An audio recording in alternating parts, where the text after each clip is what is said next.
ما في حد دلوقتي ممكن تقابله غير ويقول لك إنه مضغوط، مضغوط من حياته، من شغله، فلوس، بيت، أسرة، أعباء كتيرة أوي من الحياة، ممكن كمان تبقى ضغوط من جواه. طيب للأسف ناس كتيرة أوي بتهرب من الضغط ده بإيه؟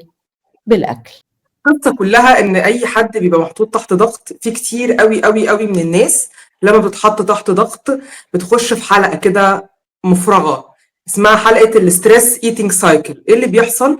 ان هم بيبقوا مضغوطين فبيحاولوا يهدوا احساس الضغط ده، فبيروحوا ياكلوا وبعدين الاكل ده بيعمل لهم اصلا ضغط زيادة. طب دي مشكلة، دي مشكلة كبيرة جدا.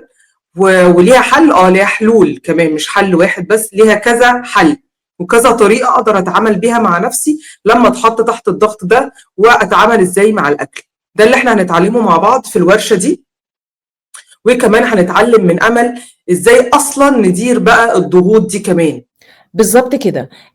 في الورشة اللي هتكون إن شاء الله يوم السبت 15 فبراير في أكاديمية إنوفا من الساعة 11 للساعة 5 مساءً، 6 ساعات هنقعد بقى نتكلم فيها دكتورة فاطمة وأنا في إيه بقى؟ إن إحنا الأول كمان محتاجين نعرف يعني إيه ضغوط. الضغوط دي أنواع، وزي ما الضغوط أنواع إحنا كمان البني آدمين أنواع، وطريقة تعاملنا مع هذه الضغوط بتختلف. هل هنفضل مضغوطين؟ لأ. هل في حلول؟ طبعًا في حلول، بس محتاجين الأول نعرف المهارات اللي جوانا والمهارات اللي ممكن نتعلمها علشان تخفف الضغوط، تحررنا من أفكار كتيرة ليها علاقة في تعاملنا مع الضغوط. خلال الورشة دي إن شاء الله نتمرن بجد ونفهم أكتر عن ضغوطنا، لأنه عدم الفهم هو اللي ممكن يقودنا إلى الهروب من الضغوط دي بطريقة يعني تضر صحتنا الجسمانية وكمان الصحة النفسية. إن شاء الله الورشة تكون مثمرة مفيدة، هنستفيد مع بعض ونخرج منها مختلفين تماما بأفكارنا وبمفاهيمنا عن ما دخلنا، وربنا يخفف علينا الضغوط. تمام.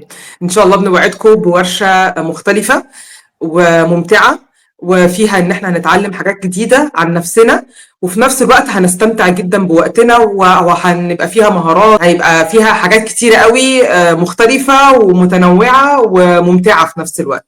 كل التفاصيل هنسيبها لحضراتكم، ورقم التليفون اللي تقدروا تتواصلوا من خلاله وتعرفوا معلومات أكتر. قولوا للناس على الورشة وجيبوا حبايبكم. يلا نتقابل يوم السبت إن شاء الله 15 فبراير في أكاديمية إنوفا الساعة 11 صباحا إن شاء الله.